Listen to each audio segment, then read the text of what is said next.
The Yorkshire Ripper. Peter Sutcliffe. A chilling plunge into crime. Welcome to Plunge into Crime, where we uncover the darkest depths of humanity's actions. Today, we delve into the chilling case of Peter Sutcliffe, infamously known as the Yorkshire Ripper. A man whose reign of terror haunted England for over a decade. He left a trail of pain, confusion, and fear. Who was this man?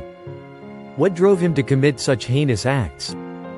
And how did he evade capture for so long? Stay with us as we explore every detail of his crimes, the investigation, and the aftermath of his chilling spree. Introduction to Peter Sutcliffe. Peter William Sutcliffe was born on June 2, 1946, in Bingley, West Yorkshire. He was the son of a working-class family and grew up in a strict household. His early years were unremarkable but not without hints of the darkness that lay beneath. As a young man, he developed a fascination with graveyards. He often spent hours alone, cultivating an image of solitude and secrecy. Sutcliffe worked a series of menial jobs before becoming a truck driver. By all outward appearances, his life seemed ordinary. He married Sonia Germa in 1974. But beneath this seemingly stable exterior was a deeply disturbed individual. He harbored an obsession with violence and a twisted belief system. Sutcliffe later claimed that he was on a divine mission to rid the world of so-called immoral women. The start of the Yorkshire Ripper murders. The first confirmed attack by Peter Sutcliffe occurred on July 5, 1975.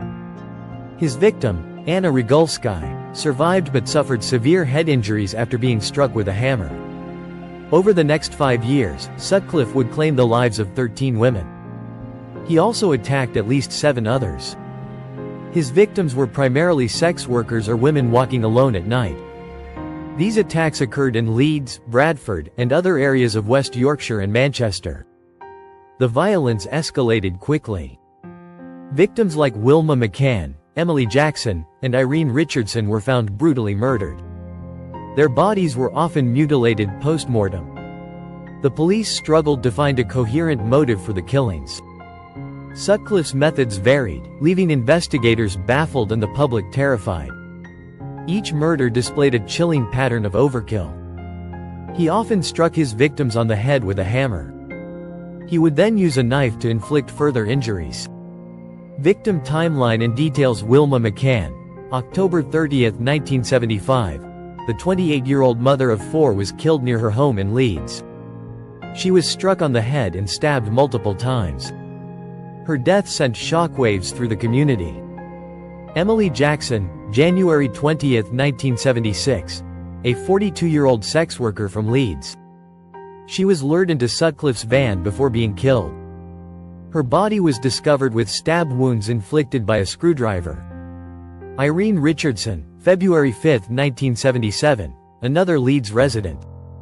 Her body was found in Roundhay Park with similar injuries to previous victims. Each murder deepened the sense of fear in the community. The public became increasingly frustrated with the lack of progress in the investigation. The investigation and police challenges. By 1977, the Yorkshire Ripper case dominated headlines. The West Yorkshire Police launched one of the largest investigations in British history. Over 150 officers worked full-time on the case. Despite their efforts, the investigation was plagued by errors. The police lacked coordination and missed critical opportunities. Traditional profiling methods failed to account for Sutcliffe's ability to blend into society. The infamous Wearside Jack hoax further complicated matters. A man claiming to be the Ripper sent letters and an audio recording to the police. These false leads wasted valuable resources and diverted attention from Sutcliffe. Meanwhile, Sutcliffe continued his spree undetected. Among his later victims were Barbara Leach, Jane MacDonald, and Josephine Whittaker. One of the most significant errors occurred in 1978. Sutcliffe was interviewed by police on 9 separate occasions. Each time, he was released due to insufficient evidence. This failure allowed him to continue his murderous spree. Capture and arrest. The Yorkshire Ripper's reign of terror ended on January 2, 1981. Sutcliffe was arrested in Sheffield for driving with false license plates. During his questioning, his behavior raised suspicions. A search of his vehicle revealed incriminating evidence. Police found tools linked to his crimes, including a hammer and a knife. Confronted with this evidence, Sutcliffe confessed to being the Yorkshire Ripper. The nation was stunned by his detailed confession. Sutcliffe claimed he was acting on divine orders to kill sex workers. This claim would later play a significant role in his trial. The trial and sentence. Peter Sutcliffe stood trial at the Old Bailey in May 1981. The prosecution presented overwhelming evidence of his guilt. This included his detailed confession and forensic evidence. Sutcliffe pleaded guilty to manslaughter, citing diminished responsibility. He claimed he was suffering from paranoid schizophrenia. However, the jury rejected his insanity defense. Sutcliffe was found guilty of 13 murders and 7 attempted murders. He received 20 life sentences. The judge recommended that Sutcliffe never be released. Initially, Sutcliffe was held in a high-security psychiatric hospital. Later, he was transferred to prison to serve his sentence. Legacy and public reaction. The Yorkshire Ripper case left an indelible mark on British society. The investigation faced widespread criticism. The police were accused of negligence, particularly in their treatment of sex workers. The case highlighted systemic flaws in addressing violence against women. It also led to significant reforms in policing and victim support services. Families of victims and survivors continue to honor those who lost their lives. They work to ensure that the victims' stories are not overshadowed by the notoriety of the killer. Conclusion and reflection. Peter Sutcliffe's crimes remain a stark reminder of the devastating consequences of unchecked violence. While justice was served, the scars of his actions linger to this day. This case underscores the need for vigilance, empathy, and accountability in addressing such heinous crimes. Thank you for joining us on this journey into one of the darkest chapters of modern history. If you found this video informative, don't forget to like, subscribe, and share. Let us know in the comments which cases you'd like us to cover next on Plunge into Crime.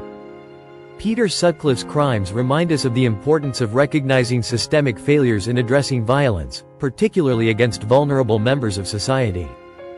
The Yorkshire Ripper case exposed not only the horrifying actions of one man but also the societal neglect and biases that allowed him to evade justice for so long. The moral of this case lies in the necessity for accountability, empathy, and proactive measures. It's a call to action to prioritize the safety and dignity of all individuals, irrespective of their background or circumstances. No victim should ever be dismissed or overlooked. And no perpetrator should be underestimated because they appear ordinary. As we reflect on this dark chapter in history, we must continue to push for reforms in law enforcement, support systems for victims, and societal attitudes toward violence. Only then can we truly honor the memory of those who were lost and prevent such tragedies in the future. Thank you for joining us today as we uncovered the tragic story of Peter Sutcliffe, the Yorkshire Ripper. If you believe in spreading awareness and learning from history's darkest chapters, make sure to like this video and share it with others. Don't forget to subscribe to Plunge into Crime for more deep dives into true crime stories, from the infamous to the obscure. What case would you like us to explore next? Let us know in the comments below. We value your suggestions. Together, let's continue to shine a light on the shadows of history. See you in the next episode where we'll once again take a plunge into crime.